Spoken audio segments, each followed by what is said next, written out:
Este é o vídeo 95 da Faculdade da Água no Campo, outubro de 2025, mostrando mais um pouco do caminho percorrido pela chuva até atingir o lençol subterrâneo, dentro do ciclo hidrológico. Vocês podem observar que o solo está seco e durante o mês de outubro nós fizemos aqui uma gravação, dia 20 de outubro, para mostrar um momento depois de algumas chuvas. Eu quero chamar a atenção aqui de dois aspectos importantes sobre o nosso projeto Faculdade da Água. Nós estamos completando 2 anos de gravações em campo e é muito importante uma reflexão neste momento. Quando nós assumimos esse compromisso, eu e a Daça, o professor Valente já tinha postado 70 vídeos com metodologia, conforme vocês já sabem.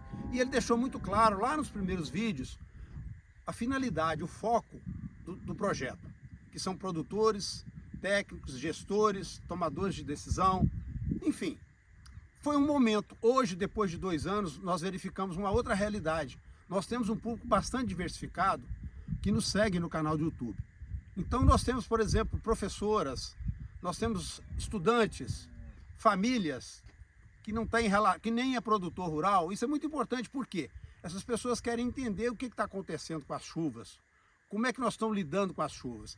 Então, nós temos colocado nos nossos vídeos bastante figura e ilustrativa para que, por exemplo, um aluno possa fazer um trabalho de escola baseado no nosso projeto, consultando o nosso projeto. Então, nós queremos destacar o seguinte: nós, produtores rurais, técnicos, nós estamos muito preocupados aqui com a infiltração da água no solo aqui, na lavoura ali embaixo, e a produção de água em si. Agora, quem não é da área pode estar preocupado ou interessado em quê? Aí vem uma questão importante.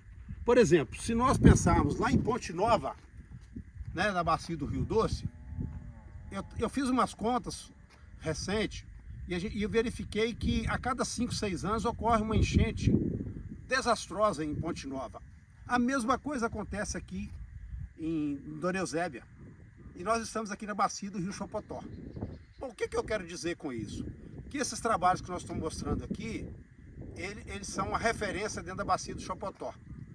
E extrapolando isso para a bacia do Chopotó, eu já falei, mas quero reforçar que a gente poderia reduzir em 10% a vazão lá de cheia, lá em Dona Eusébia, por exemplo.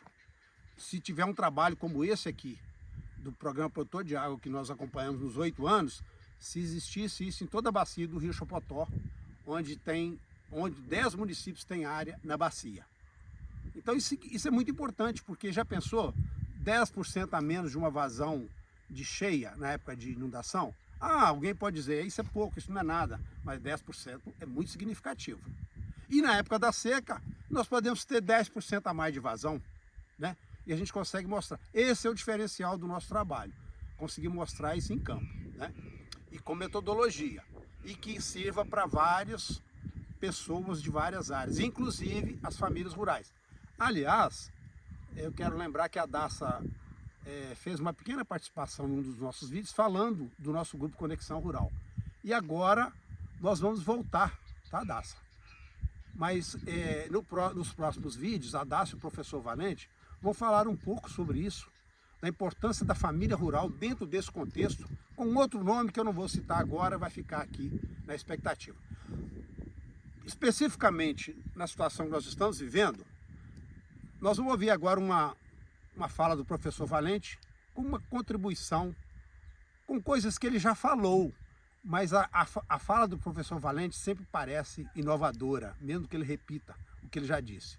Então vamos ouvir o que o professor Valente tem a nos dizer. Obrigado, Amaral. Prometo ser breve. Você já mostrou no vídeo 94 alguns comportamentos resultantes das interações das chuvas com o solo. Você fez uma chuva simulada. Depois de chuvas simuladas sobre parcelas, a infiltração de água no solo levou a parcela com vegetação a apresentar uma camada de 9 centímetros na capacidade de campo.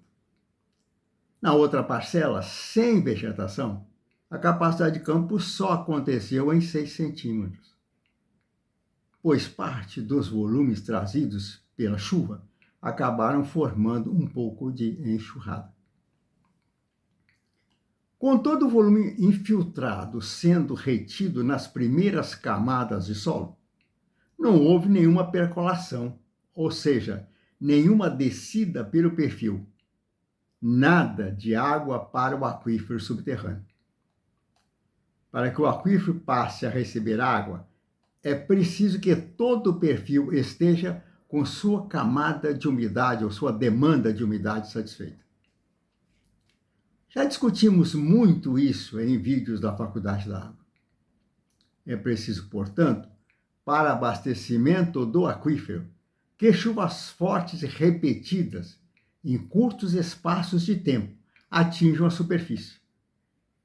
E também, é claro, que o solo seja capaz de, com boa velocidade de infiltração, absorver o máximo possível dos volumes de água recebidos pela superfície.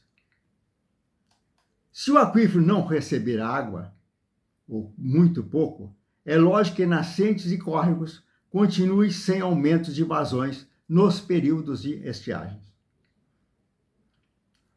Já estamos, pelo dito até aqui, na primeira necessidade de conhecimentos hidrológicos sobre o comportamento de uma pequena bacia responsável pela nascente e pelo córrego formado.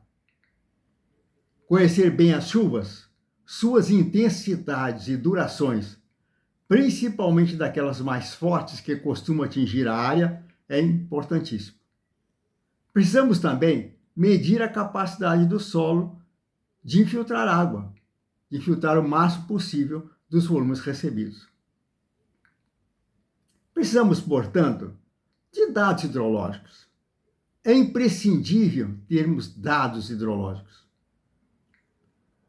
Para isso, é fundamental a colaboração dos produtores rurais para as medições necessárias.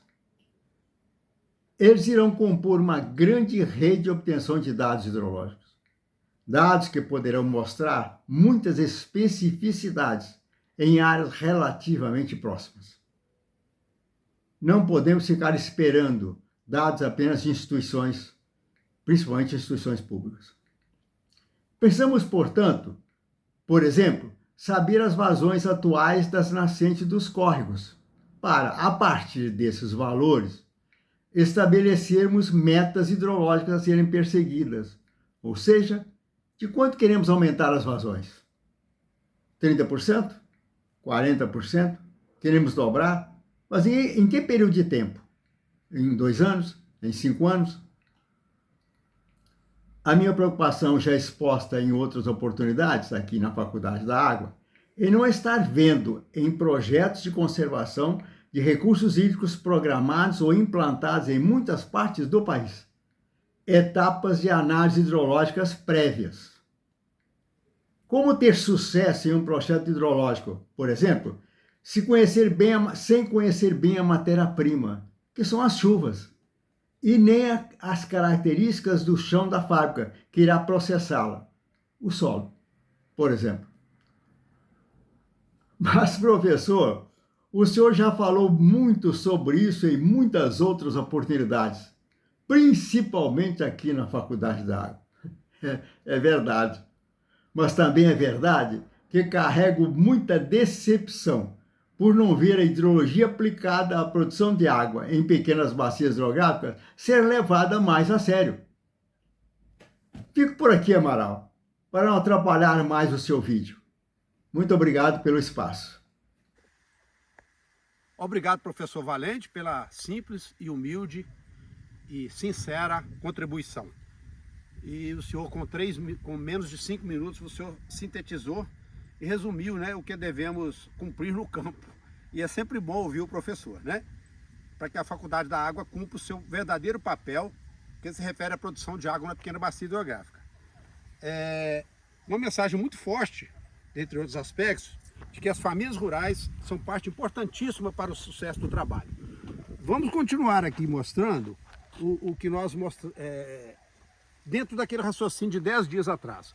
há 10 dias nós mostramos essa lavoura aqui, com uma umidade, né, já no perfil do solo preparado. E hoje nós estamos mostrando já um outro momento, onde ela está no ponto de murcha. Então, se essa lavoura fosse irrigada, ela já deveria ter sido irrigada há uns 3, 4 dias atrás, porque ela já está no ponto de murcha, né? A gente observa que as folhas do milho já estão enrugadas, né? Então, falando mais um pouco sobre o resultado dessas chuvas, que aliás hoje parece que vem, né, Daça? Então, nós tivemos por enquanto só 34 milímetros de chuva aqui nessa área dessa lavoura, né? Então, por isso que é importante, né, a gente conhecer o comportamento hidrológico da localidade, conforme a gente vem mostrando nos vídeos a cada mês, né? Então, nós temos então três caminhos básicos, né, da chuva. Só relembrando, né, que a primeira é a infiltração, e nas áreas mais altas, a gente vê aqui lá no alto dos morros, aquele é um dos pontos muito importante, né, dos mais importantes, porque nós temos lá daquele alto até aqui embaixo na várzea, uma diferença de nível de 90 metros aproximadamente, né? Então olha só, 90 metros de perfil de solo praticamente, onde a água pode ser armazenada no período de chuva. Em segundo lugar, nós chamamos atenção para as chuvas aqui embaixo, na área plana, que a gente chama de vale, né? Aqui nós temos a área de contribuição dinâmica, que é onde está aqui a capineira, a área mais plana perto do curso d'água, né? E aqui a gente já falou, a água penetra e vai embora com uma certa velocidade, não fica parada no solo por muito tempo. E em terceiro lugar, nós temos aqui uma situação de escoamento, né? Às vezes distribuído em toda a área e às vezes concentrado, como é o caso aqui da enxurrada, e ela vai para a barraginha, ou pelo menos deveria ir, né? Nós conversando com o produtor, ele já entendeu a importância que ele precisa dele consertar aquilo ali na frente, para a água não ir para a estrada, e sim para a barraginha. Então são 3 pontos fundamentais das áreas de recarga hídrica e contribuição para a recarga do lençol. Vamos mostrar aqui de perto como que está a umidade desse solo aqui 10 dias após as chuvas. A gente observa aqui então, né, que nos 15 centímetros de solo preparado, a gente tem um pouquinho de umidade lá embaixo, né? Só que a raiz desse milho ainda está cá em cima, ela não desceu ainda, por isso que ele está murcho, né? Então se a gente observar aqui, ó, chega aqui perto, ó, a raiz, ela está aqui com 10 centímetros ainda, tá vendo? Então ela não, essa umidade está a 15, a raiz está a 10, a raiz ainda não está conseguindo pegar a umidade, por isso que esse milho está murcho, né? Mas agora parece que vai começar a chover.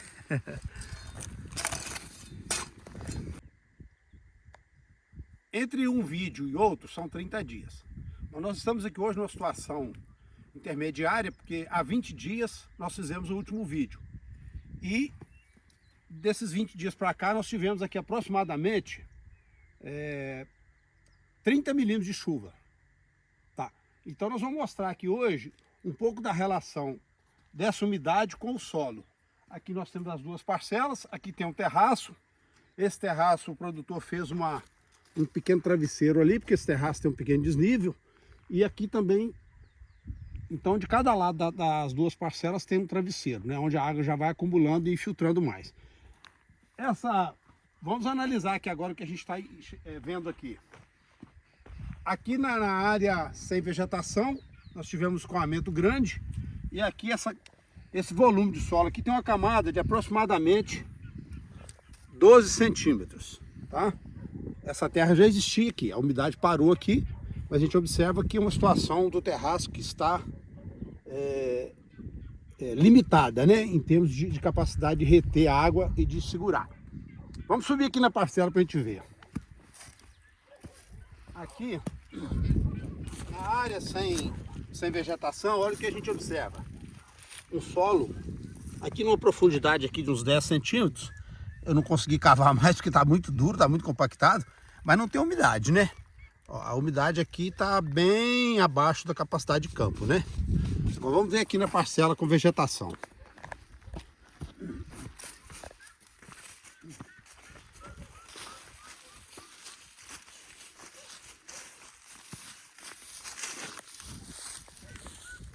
Na situação aqui com vegetação, a gente já tem uma outra realidade. A gente tem aqui, ó, uma profundidade de aproximadamente, aqui é o horizonte A, ó. A gente já começa a ver ali embaixo, começa a clarear ali o solo entrando no horizonte B. Então aqui ó, nós temos aproximadamente 22 centímetros de profundidade. Só para a gente observar a umidade, então, nós tivemos há 2 dias 10 milímetros de chuva e há 20 horas mais ou menos, que foi ontem, mais 4 milímetros. Então nós tivemos aqui 14 milímetros.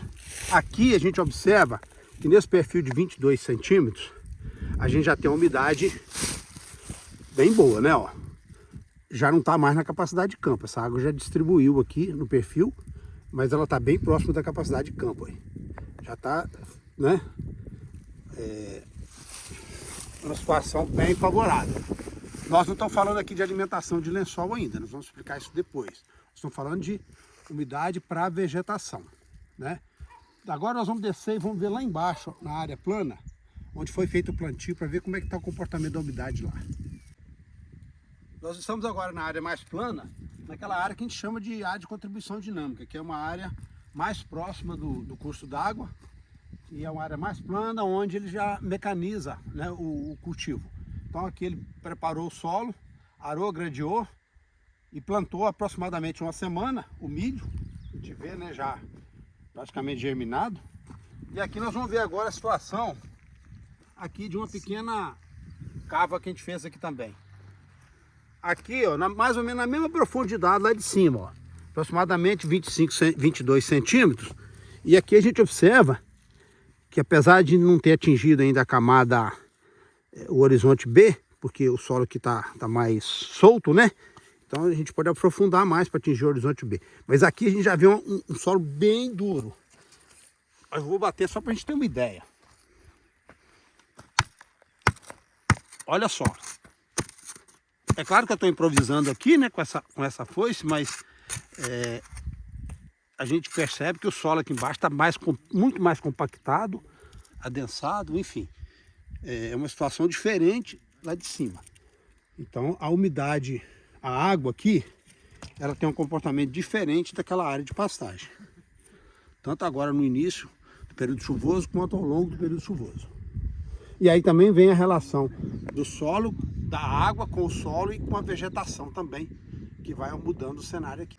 Aproveitando que o Zé Luiz e o Valdir estão aqui, o Zé Luiz que é o dono da lavoura, Zé Luiz, aqui você arou aproximadamente uns 15 centímetros, né? Que a gente está vendo aqui. Daqui para baixo, ó, já é o solo mais duro, mais compactado, né? Então, agora a umidade está boa ainda, né? Isso. A umidade está boa.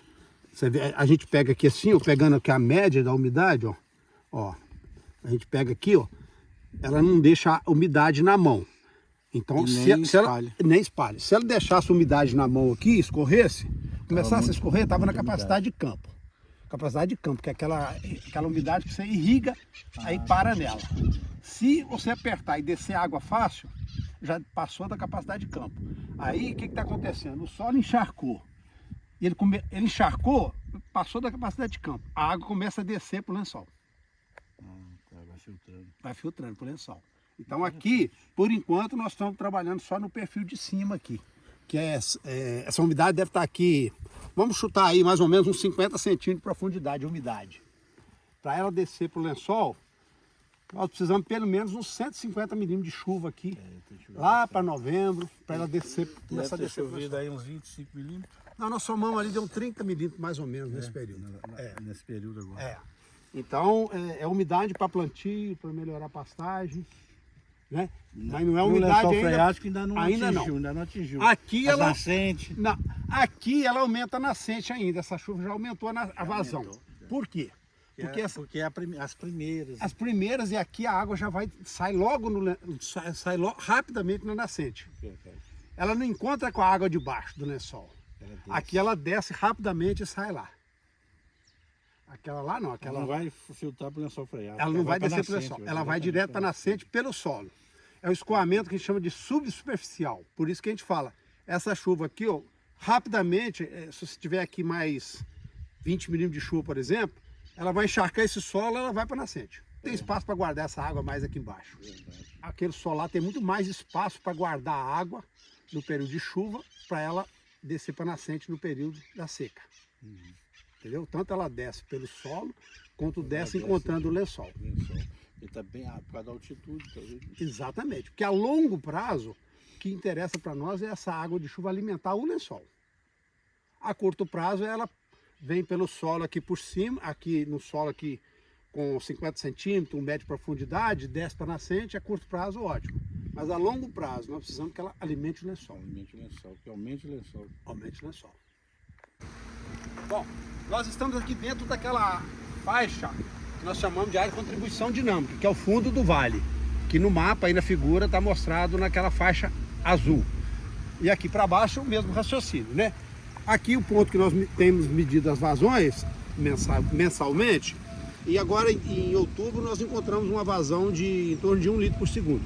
Nós já encontramos vazões aqui no período chuvoso, no auge do período chuvoso, nós já encontramos vazão aqui de 5 litros por segundo. Então nós tivemos uma redução muito severa de vazão esse ano nessa pequena bacia hidrográfica, tá? Quando nós falamos de que nós estamos em parte do caminho da chuva, é porque nós não entramos ainda muito na análise do solo. Por enquanto a chuva está começando a entrar no solo e agora está chovendo, graças a Deus. E aí nos próximos vídeos nós vamos mostrar o comportamento dessa chuva ao longo do perfil do solo. Bom, nós estamos encerrando então esse vídeo 95.